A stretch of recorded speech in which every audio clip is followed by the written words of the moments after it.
So this is the Juliet Pro II from Eahora. This was sent to us for review, but we're going to be very honest about the Juliet Pro II. It's a unique bike. It's a little bit like the Romeo, which we had before, only it has smaller tires and it has an adjustable seat. First of all, this bike has 20-inch by 4-inch tires. These are the big fat tires. For something like this, the 20-inch by 4-inch fat tires are just fine. The front and the back have a brushless hub motor, and each of those is 2200 watts. So that is a big motor on both wheels, and you can really feel that when you put it into dual mode, and we're going to show you a little bit about that in a moment. Another difference is the battery is a 52-volt battery. Most e-bikes are 48-volt or smaller. 52 gives it a little bit of extra punch. This is just a big battery with a lot of capacity at 70 amp hours. This is our first outing with the Eahora Juliet. It's fully charged, fully assembled. Got it in pedal assist 0 to start. Just gonna pedal it and see how it feels. Now this is downhill a little bit, so it actually feels okay. But this thing's really heavy, so I imagine when it flattens out, it's gonna be a little more challenging. Yeah, like even right now I'm feeling the weight of it. I mean, it's like pedaling a tank. But now I'm gonna put it in pedal assist 1, and there it goes.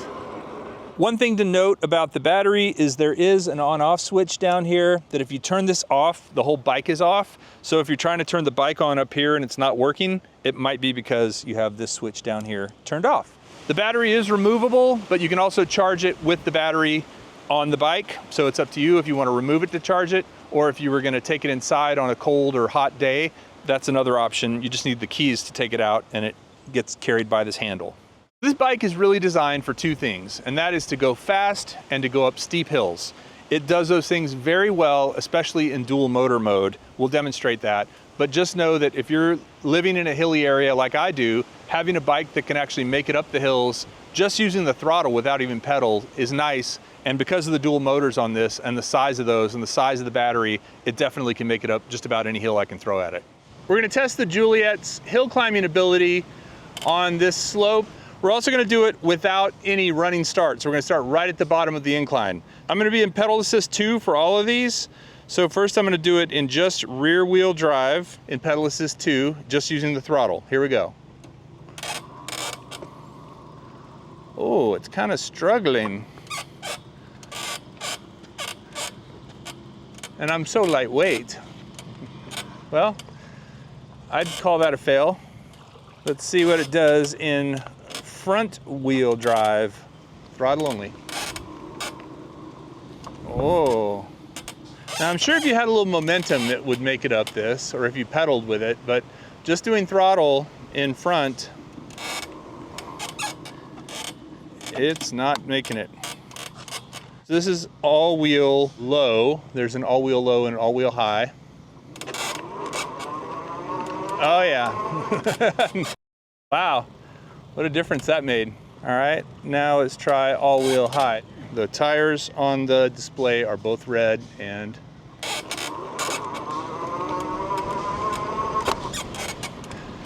I almost popped a wheelie. Yeah, that all-wheel really makes a difference. So after riding the Romeo for a while, which I liked, I found one problem with it, and that was the unadjustable seat. The Romeo had a low seat that you could not take up or down. The Juliet actually has an adjustable seat with a quick release, and that's really nice for taller riders like me. And speaking of seats, this seat is pretty comfy. It seems like it has like gel or memory foam in it. It's got a couple of springs down on the bottom. So it's not a racing seat or a hardcore mountain bike seat. It's more of a cruising seat with a lot of cushion for your bottom. This bike does have full suspension. However, the rear suspension seems to be a little squeaky. We have put WD-40 on all the places we thought it might be squeaking, and it's still squeaking, but you do have a good amount of play in the front shocks up here and a good amount of play in the rear shocks back here, which again makes for a comfortable ride, but you got to get rid of that squeak. So if you're going all out with both motors on and you unlock the bike, because there is a menu where you can change the top speed, it will allegedly go 43 miles an hour, which is pretty fast on an e-bike. And that's one thing that this bike is designed for, is going quickly and also going up steep hills. So that top end speed doesn't surprise me, but it's not for the faint of heart. So like any good e-bike, and especially one that's this heavy, it has hydraulic disc brakes in the front and the rear. And those hydraulic disc brakes are really key to stopping a bike with this much weight. Brakes work. We've tested the brakes with some hard stops, and one thing you've got to make sure you do if you are going to hard stop is make sure you've got this handlebar completely tightened down with these 4 bolts. Otherwise, what'll happen is the handlebar could actually lean forward as it did the first time we tried it because we didn't have it tight enough, and that kind of pushes you forward and can throw you over the front of the bike, which you don't want. Whoa! Do you see that? Oh, goodness. Yeah, that was my weight pushing against the handlebar. I guess those aren't quite tight enough. The pedal sensor on this bike is a cadence sensor, so that means that it can be a little lurchy, and this bike definitely has that, especially at the default settings. We'll talk about that in a minute. And it's got 7 Shimano gears, which really, because of the weight of this bike, it almost doesn't matter what gear you're in. If you're using the motor power, you don't feel the pedaling that much, but as soon as you stop using pedal assistance, like in pedal assist 0, if you need to pedal it, changing down to gear 1 will make a difference, but it's still pretty much a struggle to pedal because this is such a heavy bike. You've really got to crank on it if you're not using any pedal assist at all. It does have an integrated headlight and tail light, and you get to that by holding down the plus button, which is also your pedal assist, plus and minus, but if you hold it down, it turns the headlight and the tail light on and off. And when you do that, it actually dims the screen as well. You can adjust the brightness of the screen. We've got it at about 75% right now, which is fine for a cloudy day like today. The tail light is not super bright, and if it's bright outside, it's kind of hard to tell if you have your tail light on all the time when the headlight is on. You can definitely see the headlight because it is very bright. Even in daylight, you can see it on my hand there, how much it's giving off. It's adjustable to the height, so you can kind of tilt it down a little bit so you can see in front of you. But what's cool also about the brake light is when you hit the brakes, it actually blinks, and that tells people behind you that you're slowing down. So if you're riding with other people or you're riding in a situation with traffic, that's handy to have that brake light that comes on. One other cool thing about this bike that is a hidden feature is it has a USB-C port right underneath the screen, and I don't think that has anything to do with data. I think it's just a charging port, but should you need to charge something, you've got this really big battery here, and you can connect to it via that USB-C port and charge up your phone or whatever you happen to need to charge. It is a giant portable charger. Let's see how this hill feels. And the question is, what hill? So those are all the features about this bike that I like. As I said, it goes really fast and goes up hills really well. There are a few things though that are challenging about it, and I'm going to tell you about that now. One is just the weight. This bike is 168 pounds with the battery, which is more than a lot of the riders. Let's see if I can manage this on my own. No way. I wouldn't recommend this bike for somebody who is of small stature or a kid or maybe somebody who just isn't strong enough to lift it, because it is very, very heavy, and should you need to move it or lift it or pick it up after it's fallen over, you need to be able to lift that amount of weight. And so it's really for bigger adults, and I also think it's really for somebody who has more experience on a bicycle. Another thing I'll say about it that is a little bit challenging is its default settings are pretty lurchy. And by lurchy, I mean when you get on it for the first time and start pedaling, if you're pedal assist 1 or pedal assist 2 or whatever you put it in, be ready for it to just kind of take off on you a little bit. Have a big amount of space in front of you, have your handlebars straight, don't be making a turn when you first pedal, because it by default has a pretty lurchy start to it with a lot of power and a lot of weight. So that's something that you could definitely get yourself in trouble with and hurt yourself or run into something that you don't mean to if you're not ready for it. There are some settings in it that you can adjust that make that a little less so. One of them is the soft start setting. 0 for soft start is actually the softest start, and 3 for soft start is the least soft, most lurchy kind of start. So if you want it to really just take off on you, put it in 3. If you want it to take off a lot more smooth and kind of ramp up slowly, put it in 0. And if you're like me, I put it in 1 because I like it to be a little smoother, but not quite as slow as it is taking off in 0. One other downside of this bike is the documentation. The manual is a bit confusing. I was trying to read some things and understand some of the menu settings, and I couldn't really make sense of the manual in some cases. It is helpful in other cases, so definitely take it and read it, especially as you're assembling the bike. But as you are just trying to figure things out, it may or may not make a lot of sense what the manual says. Part of that is just due to poor translation, I think, but ultimately it'd be better if the manual was a little bit more clear on things. It does have a few safety features, particularly the one where if you don't use the pedals or the throttle for a little while and just let it sit, it actually won't start up when you turn it without pulling the brake first. That way you don't accidentally grab it and accidentally turn the throttle and have it take off on you. There is a safety feature that if you don't touch it for 30 seconds, and we'll let the time go, it should go into a protected mode where it actually won't go until you pull on the brake. So pulling on the brake reactivates it. So I'm gonna let it go a little bit longer just to make sure we've waited 30 whole seconds. So now if I pull the throttle, it should not go. Maybe 30 seconds is a lie. Maybe we just wait a minute, just to be safe. So I've let it sit for about 1 minute and 10 seconds, I think at this point, and we're gonna see if the throttle goes, and it does not. So you can see when I twist the throttle, nothing happens until you pull the brake and then twist the throttle, and that reactivates it. One thing I've noticed on some other e-bikes is that when you have the kickstand down, it won't let you use the throttle or pedal or anything. You have to put the kickstand up. On this one, I don't think that's the case. I think you can still throttle with the kickstand down. Yep, as you can see there. So be careful. Don't count on the kickstand being down to stop it from going, and be sure to put the kickstand up before you start riding. So if you find yourself needing to walk your bike, it does have a walk mode. And the way you activate walk mode is by holding the minus button down until it starts moving.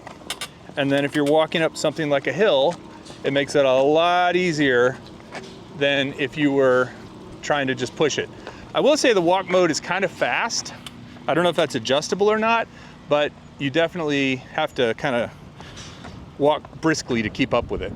One other handy thing is that you can actually put this in cruise control, and what that means is that whether you're pedaling or using the throttle, if you stay at a certain speed for a few seconds, it'll actually lock into that speed and keep going that speed until you pull the brakes, which takes it out of cruise control. So there's a little stopwatch icon that kind of pops up in the top, but when you go the same speed for enough time, that thing eventually pops up. So right now I'm going 8.8, 8.7. There, it just popped up. So now I can let go, and it's going to keep it going at that same speed without me pedaling or using the throttle. So what are our thoughts on the Eahora Juliet Pro II? Well, it's fast. It's very fast, it's very powerful. It's an advanced e-bike that you really wouldn't want to start off with as your first e-bike, I don't think. You need to have the strength to be able to manage it. You should also have the biking skills to be able to ride it, because if you're new to biking, or if you're a little kid, or if you're a little old lady from Pasadena, and you aren't used to riding bikes, this thing could very well take you for a ride that you don't want to have. So I recommend this for experienced riders, either on regular bikes, on mountain bikes, or on e-bikes, and for people of a little bigger size that have the ability to manage all the weight, because it is a very, very heavy bike. It's really powerful, that's an upside. As a matter of fact, for me, I think this bike is actually better when you just use the throttle, because the throttle is feathered. So you can turn it just a little bit to go slowly and a little more to go a little faster, and then let off of it to slow down. I like that, whereas the pedaling doesn't really have that subtlety to it. Even in soft start mode, once it gets going with pedaling, it can be a little lurchy. So you have to be ready for that. I really like e-bikes that make you pedal and that you get some exercise on. This is not that. This is more of an electric motorcycle, if I'm being honest. It is something that you'll use to zip around, to go up big hills, to go pretty fast, to get from point A to point B. But the only exercise you're gonna get on this is when you try to pick it up and bring it back in the garage or in the house or whatever. Otherwise, this thing really does all the work, and it's more of a cruiser, more like an electric motorcycle. I would also encourage you to check your local laws when it comes to a bike like this. I really think this is beyond the normal e-bike classes, the class 1, class 2, class 3. And so be careful, check the laws, and make sure that wherever you're riding, it's okay to ride, because you don't want to hurt somebody with this thing, and you really could if you didn't know what you were doing. So thanks to Eahora for providing this bike for us. I'm excited about some aspects of it, and that is mostly being able to ride around in my neighborhood, which has a lot of hills, and I'm excited about being able to cruise up those hills with the dual motors. Let us know what you think about the Eahora Juliet Pro II. Leave a comment below. If you have questions, please ask. Hopefully we made it clear who this bike is for, and hopefully you enjoyed this video. Thanks for watching, and we'll see you next time.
Chris, you're getting that energy out.